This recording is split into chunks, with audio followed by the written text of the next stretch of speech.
மீனம் ராசிக்காரர்களுக்கு இந்த வாரம் உணர்ச்சி ஆழம், ஆன்மீக பயணம் மற்றும் புரிதல் நிறைந்ததாக இருக்கும். நிலவு உங்கள் ராசிக்கு சில நாட்களில் சாதகமாகவும் சில நாட்களில் சவால்கள் நிறைந்ததாகவும் இருக்கும். எனவே முடிவுகளில் நிதானமும் பொறுமையும் முக்கியம். உங்கள் உள்ளுணர்வு மற்றும் ஆக்கப்பூர்வமான அணுகுமுறை இந்த வாரம் உங்களை முன்னேற்ற பாதையில் வைத்திருக்கும். வேலை, நிதி, குடும்பம் மற்றும் உடல்நலம் ஆகியவற்றில் முன்னேற்றம் காணப்படும். ஆனால் எதிர்பாராத தடைகளை எதிர்கொள்ள தயாராக இருக்கவும். வேலை மற்றும் தொழில் தொடர்பாக இந்த வாரம் உங்கள் ஆக்கப்பூர்வமான திறன்களும் உள்ளுணர்வு முடிவுகளும் பாராட்டப்படும். புதிய திட்டங்கள் அல்லது பொறுப்புகளை ஏற்க இது ஏற்ற நேரம். குறிப்பாக கலை, எழுத்து, ஆன்மீகம் அல்லது மனிதநேய துறைகளில் உள்ளவர்களுக்கு இந்த வாரம் சிறப்பாக இருக்கும். வேலை தொடர்பான பயணங்கள் லாபகரமாக அமையலாம், ஆனால் பயணங்களில் கவனமாக இருக்கவும். சக ஊழியர்களுடன் ஒத்துழைப்பு முக்கியம். அவர்களின் ஆதரவு உங்கள் முன்னேற்றத்திற்கு உதவும். முக்கிய ஒப்பந்தங்களில் கையெழுத்திடுவதற்கு முன் அனைத்து விவரங்களையும் கவனமாக ஆராயவும். வேலை மாற்றம் அல்லது பதவி உயர்வு பற்றி யோசிப்பவர்களுக்கு இந்த வாரம் ஆலோசனைகளுக்கு நல்ல நேரம். உங்கள் உள்ளுணர்வு மற்றவர்களை ஈர்க்கும், ஆனால் அதிக உணர்ச்சிவசப்படுவதை தவிர்க்கவும். நிதி விஷயங்களில் இந்த வாரம் நிலையான நிலையை பேணுவது அவசியம். வருமானம் தொடர்ந்து நல்ல நிலையில் இருக்கும், ஆனால் தேவையற்ற செலவுகளை கட்டுப்படுத்தவும். முதலீடுகளை பொறுத்தவரை பெரிய முதலீடுகளை தவிர்க்கவும்.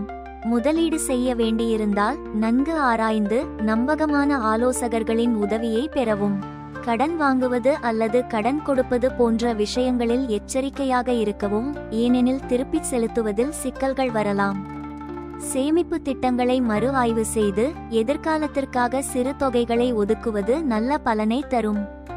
நிதி முடிவுகளில் உணர்ச்சிவசப்படாமல் தர்க்கரீதியாக சிந்திக்கவும். இந்த வாரம் சிறு நிதி ஆதாயங்கள் ஏற்படலாம், ஆனால் அவற்றை புத்திசாலித்தனமாக பயன்படுத்தவும். குடும்ப வாழ்க்கையில் இந்த வாரம் அன்பும் ஒற்றுமையும் நிறைந்ததாக இருக்கும். உங்கள் அன்புக்குரியவர்களுடன் நேரம் செலவிடுவது மனதுக்கு இதமாக இருக்கும். திருமண உறவுகளில் புரிதல் மேம்படும், ஆனால் சிறு வாக்குவாதங்கள் ஏற்படலாம். இவற்றை பேச்சின் மூலம் தீர்க்கவும், உணர்ச்சிவசப்படுவதை தவிர்க்கவும். பெற்றோருடனான உறவுகளில் கவனம் செலுத்துவது நல்லது. அவர்களின் ஆலோசனைகள் உங்களுக்கு உதவியாக இருக்கும். நண்பர்களுடன் நேரம் செலவிடுவது மனதுக்கு புத்துணர்ச்சி தரும், ஆனால் தேவையற்ற விவாதங்களில் ஈடுபடுவதை தவிர்க்கவும். உங்கள் உணர்ச்சி ஆழம் குடும்ப உறுப்பினர்களை மகிழ்ச்சியடையச் செய்யும், ஆனால் அதிக உணர்ச்சிவசப்படுவதை தவிர்க்கவும்.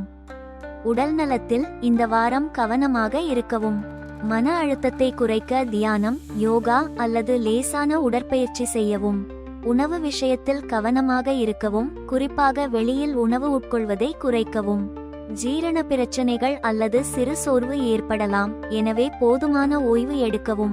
தண்ணீர் அதிகம் பருகுவதும் சமச்சீரான உணவு உட்கொள்வதும் உங்கள் ஆற்றலை பேண உதவும். மருத்துவ ஆலோசனை தேவைப்பட்டால் உடனடியாக மருத்துவரை அணுகவும். ஆன்மீக பயிற்சிகள் மன அமைதியை பேண உதவும். பூரட்டாதி நட்சத்திரத்தில் பிறந்தவர்களுக்கு இந்த வாரம் உங்கள் ஆக்கப்பூர்வமான திறன்கள் வேலையில் பாராட்டப்படும். புதிய திட்டங்களில் முன்னேற்றம் காணப்படும், ஆனால் முடிவுகளில் நிதானமாக இருக்கவும். நிதியில் சிக்கனமாக இருக்கவும், முதலீடுகளுக்கு முன் ஆலோசிக்கவும். குடும்பத்தில் மகிழ்ச்சியான தருணங்கள் கிடைக்கும், ஆனால் பேச்சில் கவனம் தேவை. உடல் நலத்தில் மன அழுத்தத்தை குறைக்க தியானம் செய்யவும். பரிகாரம்: குரு பகவானுக்கு வியாழக்கிழமை விளக்கு ஏற்றுவது நன்மை தரும். உத்திரட்டாதி நட்சத்திரத்தில் பிறந்தவர்களுக்கு இந்த வாரம் வேலை தொடர்பான பயணங்கள் லாபகரமாக இருக்கும். உங்கள் முயற்சிகளுக்கு அங்கீகாரம் கிடைக்கும், ஆனால் சக ஊழியர்களுடன் ஒத்துழைப்பு முக்கியம். நிதியில் திடீர் செலவுகளை தவிர்க்கவும், சேமிப்புக்கு முக்கியத்துவம் தரவும். குடும்பத்தில் அன்பான சூழல் நிலவும், ஆனால் உணர்ச்சிவசப்படுவதை தவிர்க்கவும்.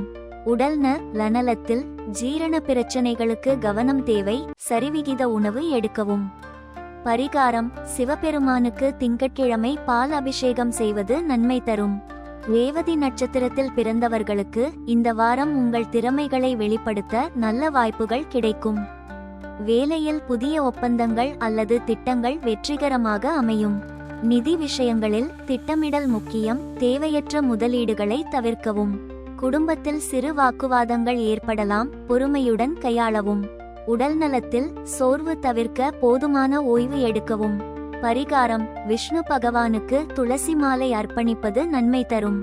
மொத்தத்தில் இந்த வாரம் உங்கள் உள்ளுணர்வும் ஆக்கப்பூர்வமான அணுகுமுறையும் உங்களை முன்னேற்ற பாதையில் அழைத்து செல்லும். சவால்களை எதிர்கொள்ள பொறுமையும் முக்கிய முடிவுகளில் தெளிவும் இருந்தால் இந்த வாரம் உங்களுக்கு வெற்றிகரமாக அமையும். எதிர்பாராத தடைகளை எதிர்கொள்ள தயாராக இருக்கவும், உங்கள் இலக்குகளை அடைய உறுதியுடன் செயல்படவும். நிதி மற்றும் உறவுகளில் கவனமாக இருப்பது உங்களுக்கு நல்ல பலனை தரும். உங்கள் உடல்நலத்திற்கு முக்கியத்துவம் அளித்து மன அமைதியை பேணவும். அதிர்ஷ்ட நிறம் கடல் நீலம். அதிர்ஷ்ட எண் 7. பொதுவான பரிகாரம்: விஷ்ணு பகவானுக்கு வியாழக்கிழமை துளசி மாலை அர்ப்பணிப்பது வாரம் முழுவதும் நன்மை தரும்.